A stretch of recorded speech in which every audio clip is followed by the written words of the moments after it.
अगला question, question number 2.13। तो ये क्वेश्चन नंबर 2.13 है क्या एक्चुअल में, ध्यान दीजिए इसको।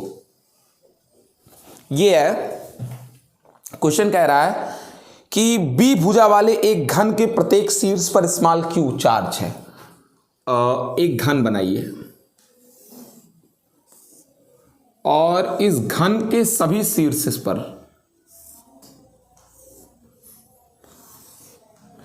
इस घन के प्रत्येक भुजा की लंबाई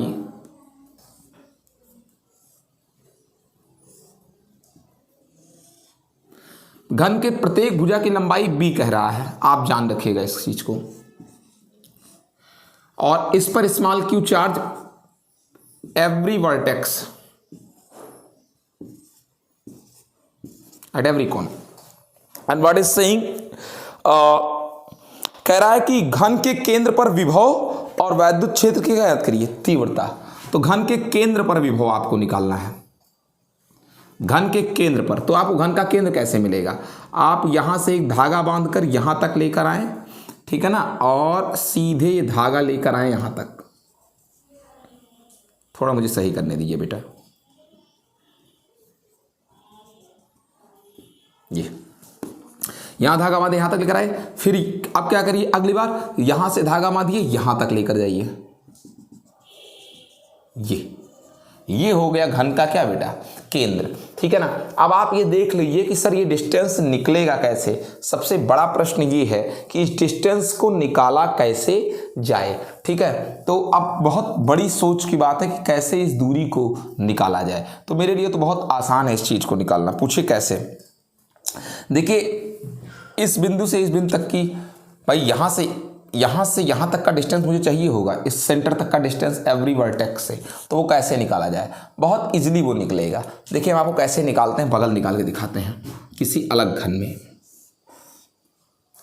ये देखिए आपको वर्टेक्स हम निकलवा के दिखवा देते हैं। देखिए घन का विकर्ण कैसे निकलता है। घन का विकर्ण निकालने का एक तरीका है, वो ये है कि अगर मैं, पहले आप ध्यान सुनिए, जैसे मान लीजिए कि मैं एक काम करता हूं, यहां से यहां तक को मिलाता हूं, ये घन का विकर्ण हो गया। ये घन का क्या हो गया बेटा, विकर्ण हो गया। अब आपके लिए बड़ा प्रश्न ये है कि सर इसको आपने निकाला कैसे, इस घन के किसको, विकर्ण को। तो बहुत इजी तरीके से निकाला। देखिए आप अगर ध्यान देंगे हल्का तो मिल जाएगा। जरा सा इसको मिला दीजिए, पीछे वाले ये। अब देखो अगर आप ध्यान दो तो ये वाला जो है ये पीछे वाली फलक है सी डी। अगर मैं इस विकर्ण को पा जाऊं, इस विकर्ण को पा जाऊं, इस जो पीछे वाले फलक का है ए बी सी डी, तो उसका विकर्ण अगर ये भी बी है और ये भी बी है, तो वो जो ये वाला विकर्ण आएगा वो √2b होगा, ठीक है ना। विकर्ण ए सी बराबर √2b होगा, ठीक है बेटा।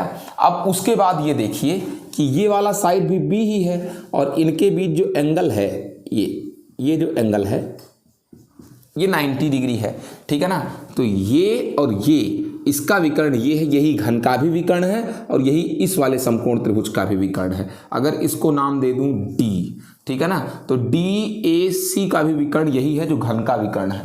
तो इसका मान कैसे निकलेगा, इस DC का मान निकल जाएगा कैसे, √ क्या AC का स्क्वायर, तो AC का स्क्वायर करोगे अगर तो आ जाएगा 2b स्क्वायर और प्लस AD का स्क्वायर, तो AD का स्क्वायर मतलब B का स्क्वायर, मतलब कुल मिलाकर 3b का स्क्वायर और उसके बाद √3b आ जाएगा। ये DC की वैल्यू आ गई बेटा, ठीक है ना। अब आप जान जाइए DC की वैल्यू आपको मिल गई। तो उसी की तरीके में नाम इसका भी रख देता हूँ A B, ठीक है, उसी तरीके C, उसके एकदम सेम उसी तरीके D, उसके बाद E F, उसके बाद G, उसके बाद H रख दिया बेटा।